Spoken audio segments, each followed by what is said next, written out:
Hi, this is Tom McNamara, Associate Editor of IGNPC, here with the video review of Prey. All most of us remember about the old Prey was that it had a portal technology that would allow a player to seamlessly enter a materialized doorway that allowed smooth passage from one 3D space to another. It sounded cool, but development got bogged down and eventually grinded to a halt. Yet when Human Head delivered its impressive E3 demo last year, Prey shot back into the limelight, and it's built up into one of the most anticipated titles of the summer. And in a word, it delivers.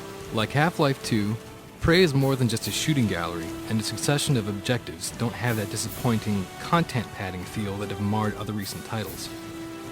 There's actually a plot, and it twists, and things get hairy, and then they get really hairy. And the story does a good job of explaining why you, of all people, are chosen to save the world. And I recommend sticking around after the credits have rolled. There's also more to the innovation than portaling, which might have been gimmicky all by itself. As you've probably already seen, the things Prey does with gravity makes up and down as pliable as the portals have made 3D space, and these two elements are constantly used in combination for some intriguing puzzles. Then there's the wall walking, working in tandem with user-selected shifts in gravity for some sometimes dizzying shifts in perspective. You'll be fighting guys who are on the wall or ceiling, but they're actually on the floor. Then the wall walking path will bend around a corner, and you'll be on the floor staring back up at them. And these enemies often appear through portals of their own. However, I should stress that there is little of the teleport ambushing that we saw in Doom 3, although there are a few monster closets. Just a few though.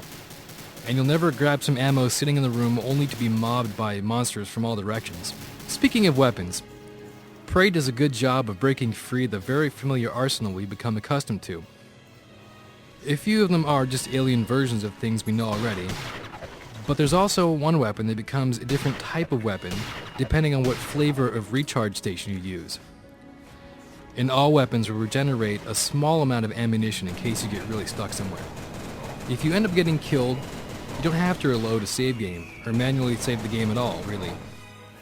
Instead, you're sent to a minigame of sorts, where you have to hit some flying creatures that will give you either more health or more spirit-walking energy when you come back to life, which happens right where you die. It might make the game feel too easy at times, but at least it's different. Spirit walking is another interesting element that, unsurprisingly at this point, is used with the portals and gravity shifting for yet another layer of gameplay. You'll have to go outside your body to pass through some force fields and leave it behind in certain locations while you move a platform somewhere else. Spirit walking will also open up new routes and hidden weapon caches that are otherwise completely invisible. And these locations are marked by icons on the ground, or a wall, or ceiling.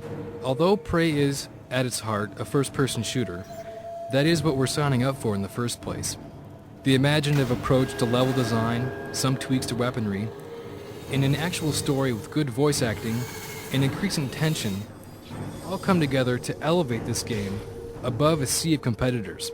The enemy AI probably won't win any awards, but the sometimes surreal environmental considerations and their overall relentlessness ease the pain. And finishing the single-player session also unlocks another difficulty mode. I encourage you to try out the demo if you're interested in Prey, because I think it has a lot to offer to shooter fans who are tired of the same old feel. It definitely gets our editor's choice.